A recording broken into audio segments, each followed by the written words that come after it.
Madam, ಈಗ ತಮಿಳುನಾಡಿನಲ್ಲಿ ವಿಜಯ್ ಅವರು ರಾಜಕಾರಣ ಶುರು ಮಾಡಿದ್ದಾರೆ. ಈಗ ಆಂಧ್ರ ಪ್ರದೇಶದಲ್ಲಿ ಪವನ್ ಕಲ್ಯಾಣ್ ಅವ್ರ ಜನಸೇನಾ ಅದು ದೊಡ್ಡ ಮಟ್ಟದಲ್ಲಿ ಹೋರಾಟಗಳನ್ನು ಮಾಡ್ತಾ ಇದೆ. ಇವರಿಗೆಲ್ಲ ಸಕ್ಸಸ್ ರೇಟ್ ಏನು ಅಂತಂದರೆ, ಫಿಲಮ್ ಸ್ಟಾರ್ಸ್ಗಳಿಗೆ ರಾಜಕೀಯದಲ್ಲಿ ಏನು ಸಕ್ಸಸ್ ರೇಟ್ ಇರುತ್ತೆ?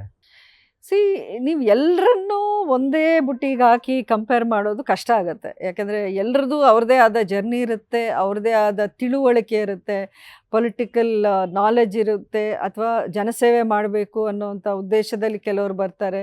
ಅಧಿಕಾರ ಈಸಿಯಾಗಿ ಒಂದು ಪಾಪ್ಯುಲಾರಿಟಿ ಬೇಸ್ ಮಾಡಿ ನಾವು ಪಡಿಬೋದು ಅನ್ನೋಂಥ ಉದ್ದೇಶ ಇಟ್ಕೊಂಡು ಕೆಲವರು ಬರ್ತಾರೆ. ಸೊ ಎಲ್ಲರ ಒಂದು ಜರ್ನಿ ಬೇರೆ ಬೇರೆ ಇರೋದ್ರಿಂದ ನೀವು ಇನ್ನು ಕಂಪೇರೇ ಮಾಡೋದು ತುಂಬ ತುಂಬ ಕಷ್ಟ ಆಗುತ್ತೆ.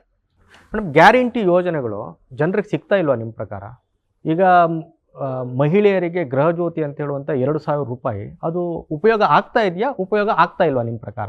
ಒಬ್ಬರು ಮಹಿಳೆಯಾಗಿ ಏನು ಹೇಳ್ತೀರಿ? ಅದು ಉಪಯೋಗ ಆಗಿದ್ದು ಕಾಂಗ್ರೆಸ್ ಸರ್ಕಾರ ಎಲೆಕ್ಷನ್ ಗೆಲ್ಲೋಕ್ಕಾಯ್ತು. ಅದರ ಉಪಯೋಗ ಫಸ್ಟ್ ಬೆನಿಫಿಟ್ ಪಡೆದಿದ್ದೇ ಅವರು ಅದರಿಂದ, ಆ ಒಂದು ಫ್ರೀ ಬೀಸು ಆ ರೀತಿ ಅನೌನ್ಸ್ ಮಾಡಿದ್ರಿಂದ. ಎರಡನೇದಾಗಿ ಅದನ್ನು ಇಂಪ್ಲಿಮೆಂಟೇಷನ್ಗೆ ಬಂದರೆ 1 ತಿಂಗಳು ಬರುತ್ತೆ, 3 ತಿಂಗಳು ಬರ್ತಾ ಇಲ್ಲ ಅನ್ನೋಂಥ ಕಂಪ್ಲೇಂಟ್ಸ್ ಹಲವಾರು ಕಡೆಯಿಂದ ಇದೆ. ಆಮೇಲೆ ಅದನ್ನು ರಿಜಿಸ್ಟ್ರೇಷನ್ ಮಾಡ್ಕೊಳ್ಳೋಕೆ ಹೋದವರಿಗೆ ಬೇಕಾದಷ್ಟು ಜನಕ್ಕೆ ಅದರಲ್ಲಿ ತುಂಬ ಗೊಂದಲ ಆಯಿತು. ನಮ್ಮ ಹೆಸರೇ ಇಲ್ಲ, ಅದು ರಿಜಿಸ್ಟ್ರ್ ತಗೊಳ್ತಾ ಇಲ್ಲ, ಸರ್ವರ್ ಡೌನ್ ಅಂತ ವಾಪಸ್ ಕಳಿಸ್ತಾ ಇದ್ದಾರೆ ಅನ್ನೋಂಥ ಸಾವಿರಾರು ಜನ ನಮ್ಗೆ ಹೇಳ್ತಾ ಇದ್ದಾರೆ ಅಲ್ಲಿ. ಇಷ್ಟೇ ಅಲ್ಲ, ಫಸ್ಟ್ ಆಫ್ ಆಲ್ ಈ ಫ್ರೀ ಬಿ ಕಲ್ಚರ್ ಅನ್ನೋದು ಇದೆಯಲ್ಲ, ಅದು ನಮ್ಗೆ ಎಷ್ಟು ನಷ್ಟ ಆಗುತ್ತೆ ಅನ್ನೋದನ್ನು ಜನ ಮುಂದಕ್ಕೆ ನೋಡ್ತಾರೆ. ಕಾಂಗ್ರೆಸ್ ಅವರು ಹೆಚ್ಚು ನಂಬಿರೋದೇ ಈ ಎಲೆಕ್ಷನ್ನಲ್ಲಿ ಮಹಿಳಾ ಮತದಾರರ ಮೇಲೆ.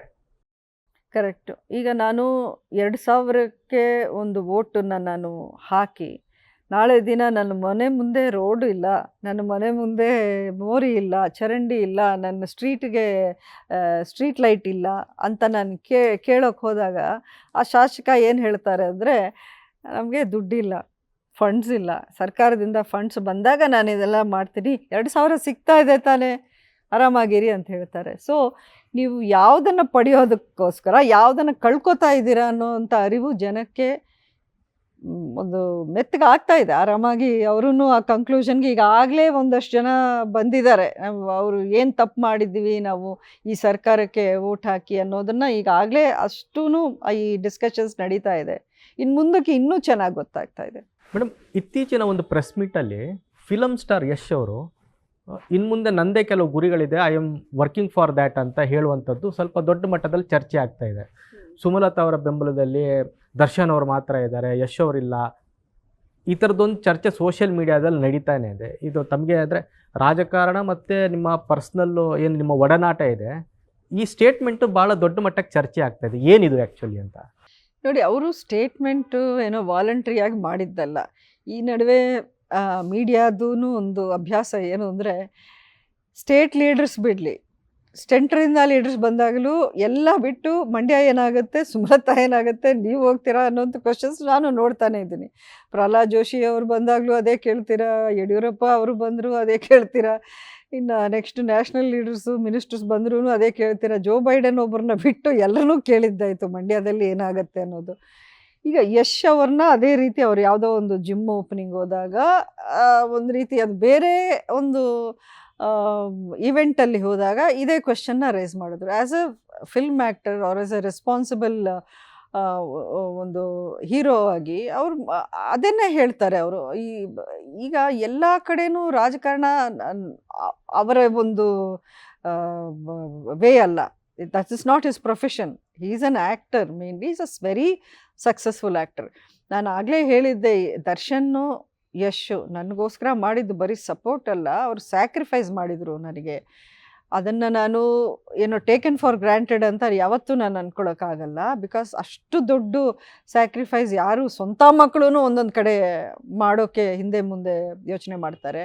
ಅವರು ಒಂದೇ ಒಂದು ದಿನಾನೂ ಯೋಚನೆ ಮಾಡದೆ ಒಂದು ಹೋಲ್ ಹಾರ್ಟೆಡ್ ಸಪೋರ್ಟ್ ನನಗೆ ಕೊಟ್ಟಿದ್ದರು. ಅದೇ ಒಂದು ದೊಡ್ಡ ವಿಷಯ ನನಗೆ. ನಾನೇನು ಪ್ರತಿ ಬಾರಿ ಅವ್ರನ್ನ ಹೋಗಿ ಒತ್ತಾಯ ಮಾಡಿ ಇಲ್ಲ ನಾನು ಇದು ನಮ್ಮದೇನು ಈಗ ನಮ್ಮ ಒಡನಾಟ ಅಥವಾ ನಮ್ಮ ಪರ್ಸ್ನಲ್ ರಿಲೇಷನ್ಶಿಪ್ಪು ಮೊದಲು ಹೆಂಗಿತ್ತು ಅದಕ್ಕಿಂತ ಈಗ ಚೆನ್ನಾಗೇ ಇದೆ. ಅದರಲ್ಲಿ ಎರಡನೇ ಮಾತಿಲ್ಲ. ನಾವು ಸಿಕ್ಕಿದಾಗೆಲ್ಲ ಪಾಲಿಟಿಕ್ಸ್ ಏನು ಮಾತಾಡಲ್ಲ, ನಮ್ದು ಆ ಥರ ಅಭ್ಯಾಸನೇ ಇಲ್ಲ. ನಾವು ಪ್ರಪಂಚದ ಎಲ್ಲ ವಿಷಯ ಮಾತಾಡ್ತೀವಿ, ಫಿಲ್ಮ್ಸ್ ಮಾತಾಡ್ತೀವಿ, ಬೇರೆ ಬೇರೆ ವಿಚಾರಗಳನ್ನು ಮಾತಾಡ್ತೀವಿ. ಹೋದ ಪ್ರತಿ ಸಲನೂ ನಾನು ಯಶ್ ನೀನು ನನ್ನ ಕ್ಯಾಂಪೇನಿಂಗ್ ಬರ್ತೀಯಾ ಅಂತ ಕೇಳೋಷ್ಟು ಇಡಿಯಟ್ ನಾನು ಅಲ್ಲ.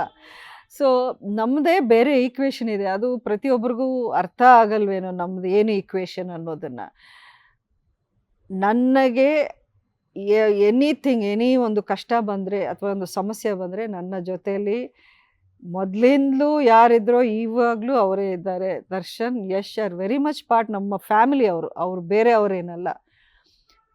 ಯಶ್ಗೆ ಇವಾಗ ಒಂದು ಹೊಸ ಸಿನಿಮಾ ಅವರು ಒಂದು ಲುಕ್ ಅಂತ ಮಾಡ್ತಾ ಇದ್ದಾರೆ, ಅವರನ್ನು ಸೀರಿಯಸ್ ಆಗಿ ತಗೊಂಡು ಮಾಡ್ತಾರೆ. ಅವ್ರಿಗಾದ ರೆಸ್ಪಾನ್ಸಿಬಿಲಿಟೀಸ್ ಅವ್ರಿಗಿದೆ.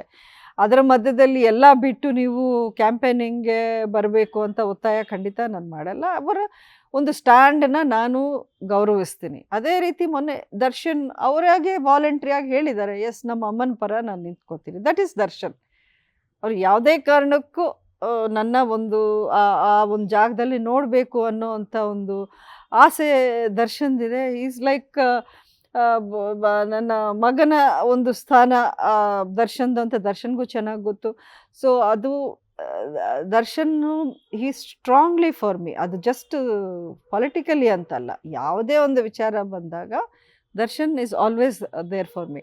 ಇದರಲ್ಲಿ ಏನೋ ಒಂದು ಪಾರ್ಟಿಲಿ ಇದ್ದವರು ಏನೋ ಬಿಟ್ಟು ಹೋಗ್ತಿದ್ದಾರೆ ಅನ್ನೋವಂಥ ಕಥೆನ ಯಾರಾದರೂ ನ್ಯಾರೇಟಿವ್ನ ತಗೊಂಬರೋದು ತಪ್ಪು. ದರ್ಶನ್ನು, ಯಶು, ನನಗೆ ಅಭಿಷೇಕ್ ಹೇಗೋ ಹಾಗೆ ಅವರಿಬ್ಬರೂ ಈಗಲೂ ಅದೇ ರೀತಿ ಇದ್ದಾರೆ.